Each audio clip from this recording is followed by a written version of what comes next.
For the last 3 years, our aerobic septic system has been working like a standard septic system, guys. We were told when we bought the house that it was functioning okay, and that if we had any problems with the aerator or chlorinator, especially the aerator, as you guys looking at, we'll have there'll be a buzzer going off in the basement at the control box, and I'll show you guys that in a second. But this system has been lack of maintenance in many years, and I'm just not finding out. So here's the control system, and there has been no buzzer, no light going off. Well, I found out that it was somebody disconnected everything, guys. I took it apart and it was disconnected. So it wouldn't have never went off. It wouldn't have never went off, which sucked. Had to find out the hard way, but luckily we didn't have any issues. So we're gonna install a new aerator today and get everything back functioning right. So I'm gonna show you guys how I did that, and I'm still working with the system now to get the chlorinator some power to the back because something happened. But we're working with the aerator today, and we're gonna install it. So I had the system. I called for the septic company to come pump the system out. So we want to start out fresh. So they came out and pumped the system out, got it clear. Luckily, like, we kind of dodged a bullet, guys. It's just been functioning as a regular septic system for the last 3 years because somebody told us it was okay. Say the aerator was functioning, although it may need to be replaced soon. And you guys can see that aerator is garbage. It's trash. It's falling apart. It's completely rusted out. It probably hasn't functioned in years.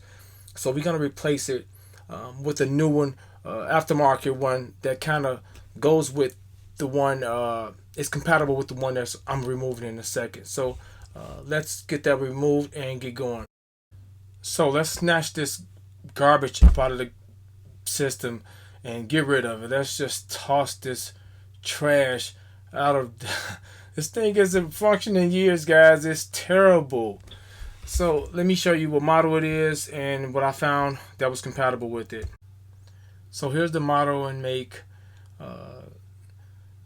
They don't make this anymore, of course. This thing is probably been obsolete.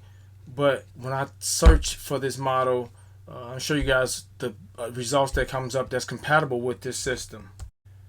So here's the results for what comes up when I type the model in for the old aerator. These are the results to show this compatible with what I had before, what we had in the ground before. So I'm gonna show you guys what I ordered, and we're gonna let's put it together and install it. Okay, time for us to install, assemble this aerator. This is this one, skinny box. I had this paper inside of here, some more down here, so they just wasn't in there like that. Let me put the phone on a tripod and get a blade.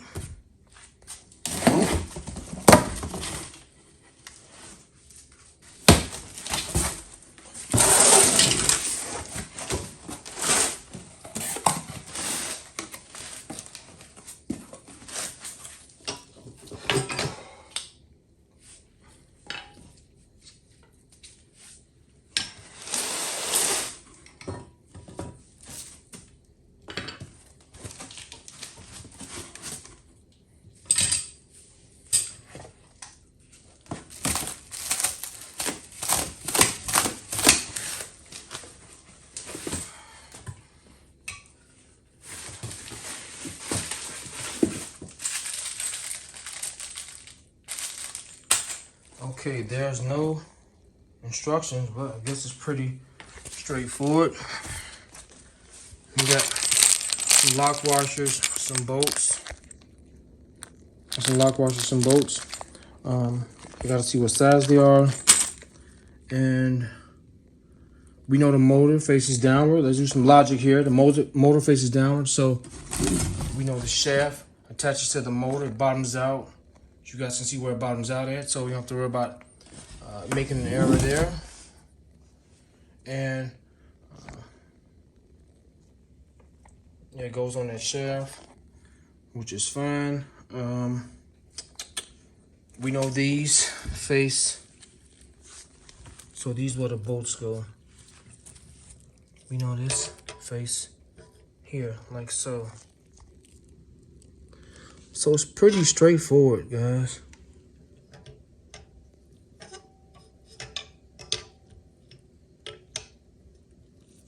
So it goes underneath here. Because you can't bolt from the top. There's no space. You won't be able to bolt like that, so I have to go like this. So let's mount the camera and let's start assembling this. So we'll put the legs on first. And what you're gonna need is 1/8 inch Allen key or Allen wrench. And most importantly, some anti-seize, because in the event, as you guys seen the last aerator that came out, although these lines are coated with paint, somehow rust forms on them and they rust out and ultimately break off. So we're going to use some anti-seize in the event we have to replace a leg or something. We're going to also put some anti-seize on these Allen screws as well. We're going to remove these and put some anti-seize on those as well. So let's assemble this thing really quick so we can prepare to drop it off in the tank. So let me find out what size these are and let's get started. The 9/16 bolts.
Okay guys, it's a simple installation.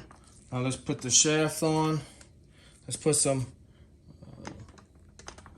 anti-seize on those bolts.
All right, guys, that's it.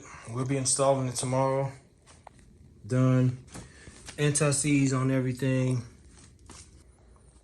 This is the total height of the aerator.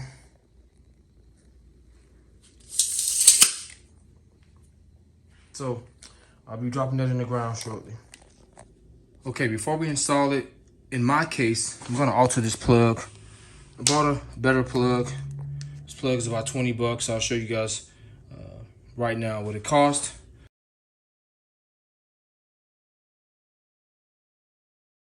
So we're gonna convert this plug over to a better waterproof plug than this. You don't have to. In your case, you can tape it if you want, but we're gonna alter this plug into this. I've already taken it apart. Super easy, just 3 screws, 3 Phillips screws, and it removes. And let's put the camera down and do this really quick so we can get out here. And we got to replace the plug that's outside. It's also another water type plug on the outside, but it's all corroded from age. So let's mount the camera and let's change this out really quick. Like I said, you don't have to do this. This is just an extra step to prolong the life of this pump. Since I don't need a lot of length to work with, cut it about right here. All right, now we have to remove this.